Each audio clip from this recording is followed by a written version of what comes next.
Hey, what's going on, everybody? It's ETA Prime back here again. Today we're going to be taking a look at the all-new ANBERNIC RG35XXSP, and this is definitely something a lot of people have been waiting for from this company. They finally released a clamshell handheld, and I gotta say, they've done a bang-up job designing this thing.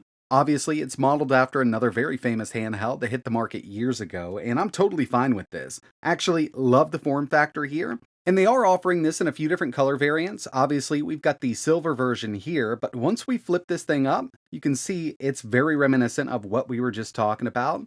Now, it's not a spot-on one-to-one replica. There are some major differences here. This is coming in just a bit thicker than the original SP, but everything seems to be basically in the same place.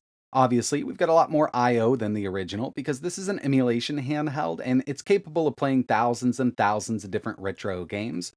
In fact, we can emulate up to PSP, and in between, we've got N64, PC Engine, Dreamcast, Thomas Wave, Naomi, some MAME, CPS1, 2, 3 using FBA, PlayStation 1, and many more. Now, recently, they've released a few of these RGXX devices, and all of these do share the same operating system and same SoC, so we've got that allwinner H700, which is a very capable little chip for these small form factor handhelds. One of their newest systems, the RG28XX, is coming in a lot smaller than the SP version. And even when we take a look at the RG35XX Plus, it does look a bit smaller just because we've got that flip up screen here, which does make the overall unit a bit longer than the RG35XX, but they've got the same size screen. In fact, I believe it's the same exact screen they're using here, a 3.5-inch IPS. It does look really good in this handheld, but once we fold this up, it is super pocketable.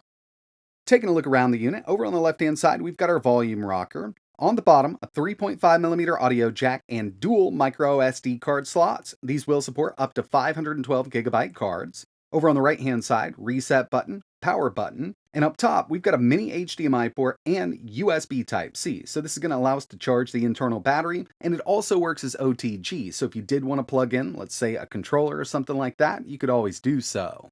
Taking a look at the face buttons, we've got the basics here: start, select, A, B, X, Y. We've also got a menu button and a D-pad. I'll tell you right now that I was really hoping that this was going to be using a conductive pad system underneath that D-pad and buttons, but unfortunately they are using dome switches here, which do get you by, and we'll take a look at the internals in a little bit. I did want to tear this thing down just to give you a quick look. But let's go over the specs. Now, again, I mentioned that this does have that all-winner H700, sharing that same chipset as some of their other handhelds that hit the market, so we're going to see the same kind of performance across the board, from the RG28XX, the RG35XX Plus, and now we've got the RG35XXSP.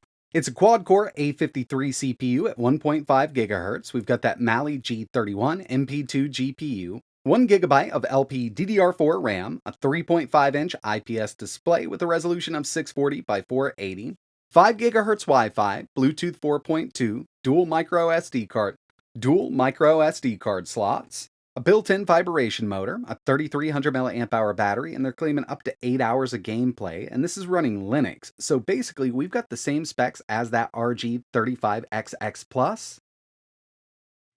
Got a much different form factor here, and again, they are offering a few different color variants. 4 to be exact. This is what they're calling gray. Personally, I'm not a huge fan of this. Usually with these smaller handhelds from them, I do like this color, but once you open it up, it's just got a little too much bezel. Well, it seems like it's too much bezel given the color here. So the one I'm really digging right now is the silver version, but they also offer a transparent black and a transparent blue version. Personally, I think it's a comfortable handheld. Around back here, we've got our shoulder buttons and our triggers. And these aren't linear. They're either on or off, but that's how it kind of goes with these retro handhelds. But there is one thing here that I'm a little worried about, and that's going to be the D-pad. So I'm a huge fan of the ANBERNIC D-pads, but this is much different from what they've used before, and for good reason. I mean, we've got that clamshell that needs to close down, so it did need to be really close to the body. Now the buttons do feel pretty decent, even though they're using dome switches here. We will get into some D-pad testing, and I also want to tear this down just to give you a look at that. But I do think that this is a really good looking handheld. Closing it, opening it up is very satisfying. It is using magnets here to keep that lid closed so there's no gap there when it's put down. And it feels like a pretty sturdy device. I wouldn't mind putting this in my pocket when it's all closed up. You don't have to worry about that screen being scratched up. And by the way, they do send along a glass screen protector, so you can install that just to make sure you don't get the real screen all scratched up. We can easily access this battery, but there's one thing that I'm looking at here. Once we pull the battery out, you can see that it's basically the cooler for the CPU. So it's almost making contact with that CPU right there, and it's really not a great thing. We've seen this before from this company, and a mod would really help out if we had just a little piece of, let's say, copper or aluminum right in between there, just to soak up a little extra heat from that CPU. Actually, I think this is something I'll definitely be doing very soon. Put a little cooler in here. Now, I'm not too worried about, it upping the performance of this H700, just kind of increasing the life of the battery itself, given that that H700 does put off some heat. I did a quick teardown just to give you a look at the internals here, and the main thing I wanted to look at was the front half of this PCB. So it is using dome switches instead of conductive pads, and there is rubber underneath it, kind of gives it a nice little feel, but it would have been really nice if this was all real conductive pads under here, especially given the fact that the D-pad is so close to the body itself. I think it would have made for a much better D-pad here. The SP is sharing the same operating system as the RG35XX Plus and the RG28XX. As you can see here, not much has changed. There is a little bit of customization that we can do here, but it's super easy to navigate. It works great on a smaller screen like this. We've got a favorite section, recently played. There are a few apps like an ebook reader and a video player built in here. Not sure if anybody's going to be using those. Some standalone emulators, plus we've got full access to RetroArch here, and that's mainly what I've been using for a lot of the higher end stuff. With the lower end games, I mean, you could go with that standalone section up front if you wanted to, but the way they've got this set up with RetroArch, it's actually pretty cool because the bezels are preset for GBA and Gameboy, and they look really good on this screen, and I'll show you that once we get into some gameplay here. Moving all the way over to the left-hand side, we've got our settings. So we've got our system information, lock screen timeout. I've got it set for 1 minute right now. Backlight brightness, we've got 5 levels here. I/O tests, so we can test all of the buttons, date and time, language, network settings if you want to connect to Wi-Fi, RetroArch settings, so we can reset that config if we mess something up on accident. But again, it's sharing the same operating system, so we've got the same basic settings as those other RGXX devices that are on the market already. Since we're working with a device that's very similar to the SP, my favorite thing to do here is some GBA emulation, and I'm using RetroArch right now. Out of the box, it's automatically set up with this bezel, which gives us that nice little border on the bottom there. Definitely makes it look like the original SP screen, and it brings it to the correct aspect ratio.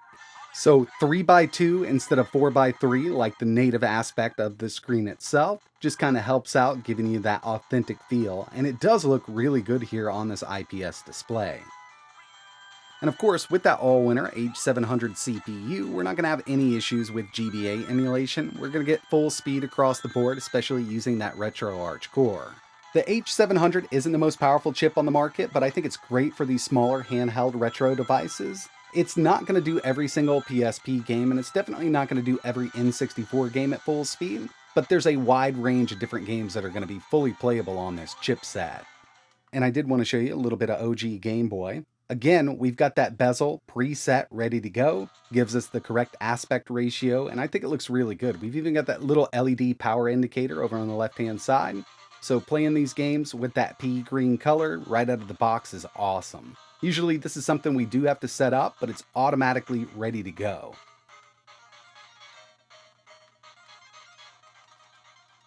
If you really wanted to, you could use the standalone GBA emulator. We'll just launch a game real quick and I'll show you how that looks. So you see we've got those black borders on the top and bottom. That'll bring us to that 3:2 aspect ratio, but we don't get that really cool bezel system like RetroArch offers. This is just a lot easier to use for somebody who isn't familiar with RetroArch.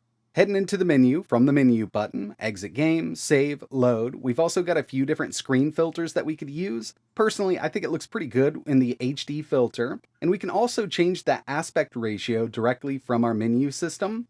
You can go full screen, but it's going to stretch it out just a bit. There's also one overlay available for this standalone section. I personally don't think it looks that good, but some people might be into this. If we back up, it kind of gives us the original GBA border here. And it's just a little too small in my opinion, given that we're already working with a smaller 3.5-inch display. Moving over to some PS1 emulation, this actually handles PlayStation 1 really well. Now, one thing you might notice here is we don't have an analog stick, and for PlayStation 1, I'm not that worried about it. Later on in its life cycle, we got that DualShock controller, so a lot of games just needed a D-pad. But for other higher end systems out there like N64, even some Dreamcast games, and PSP, we are missing an analog stick here. Now, given there are ways to use this D-pad as an analog stick, but then when you move over to a game that required an analog stick and a D-pad, you've lost the D-pad. So that's kind of the downside of a device like this without any kind of analog sticks added on. Now I wanted to test out this D-pad, and I'm going to be using some Dreamcast with Marvel vs. Capcom 2. With a roll like this, I can feel each one of those dome switches being pressed down, but it's very, very close to that body. So while I'm playing something like Marvel vs. Capcom 2 trying to pull off these special moves, I've been missing a few here and there. And it's really because it's just hard to get that roll with this D-pad since it's so close to the body. And I did go through and test out a couple different emulators just to make sure it wasn't something with Dreamcast here. Like with the SNES version of Street Fighter 2 and even the main version, I'm getting the same results here. I could get used to this, but it would have been really nice if it was using those conductive pads, that way we had a little better roll to this unit. Ever since the H700 appeared in these handhelds, one of the most impressive things here in my opinion is Dreamcast emulation. It does a really great job. Now there are still a few games where frame skip is really going to help out, like let's say Crazy Taxi 2, but for the most part I've actually had a really good time with Dreamcast emulation using Flycast on the H700. And this performance also transfers over to Naomi and Atomic Wave emulation, given that it's using the same Flycast core.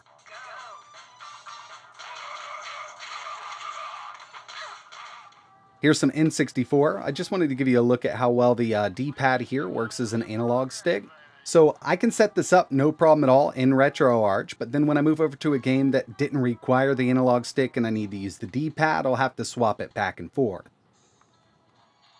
And finally, some PSP emulation. With the original PSP, we had a 16:9 aspect ratio display. So as you can see, we got those big black bars on the top and bottom because we've got a 4:3 aspect ratio display on this handheld. And this is actually using the standalone version of PPSSPP. There's quite a few games that run pretty good on this little handheld with that H700 CPU, but then when you move up to the harder to emulate stuff like God of War, it will require a lot of frame skip. In the time I've spent with the SP so far, I've actually had a really good time. I personally love the form factor here. I think it looks really, really good, especially if you're into the older SP. Flipping this up and down is super satisfying. We've got those magnets in the front, so it definitely stays closed. It's pretty comfortable, but there is one thing here that I'm just not a huge fan of, and that's going to be the D-pad. I really do wish it was raised up a little more. Maybe even a different shape on that D-pad would work, but then, it's probably going to interfere with the screen when this thing is closed down. That's the main issue that I've seen here, and it would be nice to have kind of a separation between that CPU and battery. That's a mod that we could easily do with a little piece of copper or even aluminum. If that's a mod you'd like to see done to this thing, let me know in the comments below. And the last thing I wanted to talk about here is the price. Right now, launch price on AliExpress is expected to be $58.99. Now this comes with a 64GB card. It'll go up to $83.98 with a 64 gig and a 128 card. There are bundles that you can pick up. So it is coming in right around the same price the RG35XX Plus launched at. And I'm not sure if this is going to go up from there. Usually when they launch a device, they've got a discount for the first few days. So, if you're interested in picking one of these up, if the clamshell design is something you're into with these handhelds, then it might be well worth it. But that's going to wrap it up for my first look video. I really appreciate you watching. Again, if you want to see that heatsink mod, let me know in the comments below. And if you're interested in learning a little more, maybe picking one of these up, links will be down below. But that's it for this one. Like always, thanks for watching.